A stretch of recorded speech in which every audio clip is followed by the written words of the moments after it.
아셨겠죠. 그 당시엔 제가 봐도 너무 어렵다고 생각이 들고요. 성인의 아이디어나 성인의 연출, 편집이 이제 들어가게 되면 이제 아이 의도나 아이가 하고 싶은, 펼치고 싶은 것과는 많이 왜곡이 될 수 있다고 생각을 해요. 저 같은 경우는 뭐 부모님을 원망하거나 그런 적은 없지만 이제 저 개인적으로 뭐 정체성이나 네. 이제 사춘기 때 그러한 부딪힘이 내적으로 있었죠. 예. 예, 그래서 너무 어린 나이에 큰 사회적인 관심이나 이런 인기를 받는 것이 과연 아이들에게 옳은 그러니까요. 걸까? 예, 그런 생각은 해본 적은 있어요. 부모님이 바라시는 부분을 아이한테 투영시켜서는 안 된다고 생각을 해요.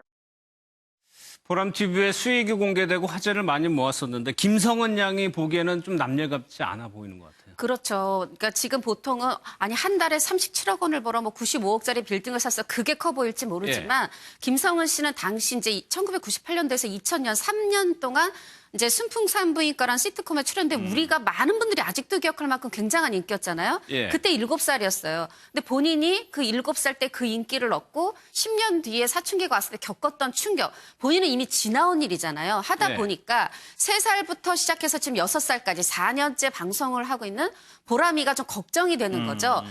본인의 어떤 과거에 투영을 해볼 때요. 해서 지금 이제 들으신 것 같은 얘기를 한 겁니다. 뭐냐면 지금 여러분들이 이제 보시는 방송도 아이가 움직이지만 이게 다 아이의 의도만은 아니다. 어른이 네. 연출을 하고 어른이 편집을 한다. 이거를 이제 알아주셨으면 좋겠다라는 그런 얘기를 하는 거고요. 그리고 지금 이 아이가 이렇게 너무 어린 나이에 감당할 수 없는 큰 인기를 누린 게 이게 곧장 성인이 되는 게 아니잖아요. 중간에 질풍노도의 그렇죠. 사춘기 시기를 겪으니까 그때 어떤 식으로 아이의 어떤 인성이라든가 정신적, 감성적 고통이 될 수도 있다라는 거죠. 그런 부분까지 이 어른들이 살펴줬으면 좋겠다라는 얘기를 하고 있는 겁니다. 알겠습니다.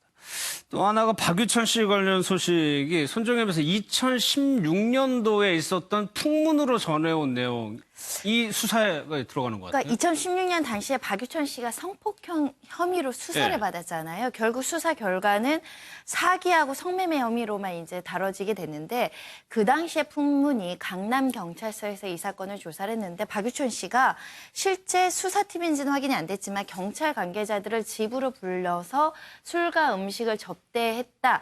이런 내용이 이제 많이 돌았다라고 하고요. 예. 이 사건이 이제 최근에 서울지방경찰청 청문감사실에서 실제 풍문이 사실인지 여부를 좀 따져봐야겠다. 어찌 보면 유착관계에 대해서 한번 살펴보겠다라는 측면일 텐데요. 현재 어떤 수사팀, 직접 수사한 수사팀인지 아니면 다른 수사팀인지 모르겠지만 매니저가 소개한 경찰 관계자들을 초대했다라는 풍문이 있는 상황이라고 합니다. 그 풍문이라는 게 구체적이고 뭐 명시적으로 나와 있진 않은데 최 박사님, 만약에 이런 풍문이 도는 이게 사실관계를 일단 봐야 될 것 같아요. 그냥 만약 사실은 굉장히 충격적인 내용입니다.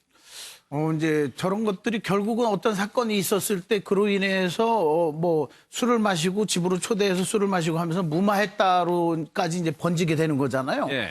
그러다 보면 사실은 공모와 관련돼서 그 사건 관계자를 밖에서 만나면 공문서에 기록을 하게끔 돼 있는데 그런 것도 없는 거고 실제로 만났다면 문제가 되는 거죠. 그리고 더군다나 사적으로 개인 집에 가서 술까지 마셨다. 예. 이 정도가 되면은 정말 심각한 그 기강해이고 그런 예. 건 지금이라도 그 사실이라면 처벌받아야 되지만 그거는 이제 좀 더 밝혀져 봐야 되겠죠. 근데 이제 그런 일이 없는데도 불구하고 자랑하는 사람들도 있어요. 내가 사실은 그렇죠. 이런 그럴 건에 수도 걸려 있어요. 있는데 예. 내가 뭐 경찰 그 관계자들 불러갖고 술 한잔에 다 끝냈어. 이렇게 예. 약간의 그런 게 들어갔을 수는 있지만 사실관계를 좀 밝혀봐야죠. 사실이라면 심각한 문제입니다. 예. 결론을 좀 내야 될 것 같아요. 황하나 씨 같은 경우도 집행유예를 받은 건데 지금 실형은 아니지만 와가지고 지금 SNS 활동을 막 하고 그러는데 제가 보기에는 조용히 자숙해야 될 사람들인데 왜 그러는지 모르겠어요. 황하나 씨는 항소를 안 한다고 본인이 얘기를 했는데 항소한 게 밝혀진 건가요? 네, 이제 검찰이 먼저 항소를 했습니다. 뭐냐면 박유천 씨 초범과는 달리 이전에 이미 마약 혐의로 기소유예가 된 적이 있고 예. 그런데 장기간에 걸쳐서 다시 또 복용을 했고 그리고 이제 재판 중에 본인의 어떤 혐의를 부인한 이런 세 가지 이유로 검찰이 항소를 하자 방어 차원에서 또 본인도 항소를 한 것으로 알려지고 있고요. 지금 아버지까지 나서서 아버지하고 김치 사업 했었는데 아버지가 지금 딸의 일거수일투족을 다 SNS로 중계를 하고 있어요. 뭐 저렇게 그래요? 등산 갔다 뭐 팔 까졌다 뭐 이렇게 하고 있는데 이 부분도 지금 바람직한가 조금 더 신중하게 생각해 볼 필요도 있을 것 같습니다. 예, 여론이 아무래도 있기 때문에 노출을 좀 최소화해달라는 여론들이 있는 그렇죠. 거죠. 왜냐하면 당시에 마약 혐의로 걸렸을 때도 아버지의 그 김치를 홍보했었고 예. 그때 마약 김치 우리가 뭐 맛있는 거 보면 마약 삼겹살이라 하는데 마약 김치라 홍보했는데 하필이면 마약 혐의였잖아요. 이런 부분들과 관련해서도 신중할 필요가 있다 싶습니다. 알겠습니다. 오늘 준비한 내용 여기까지입니다. 마무리하겠습니다.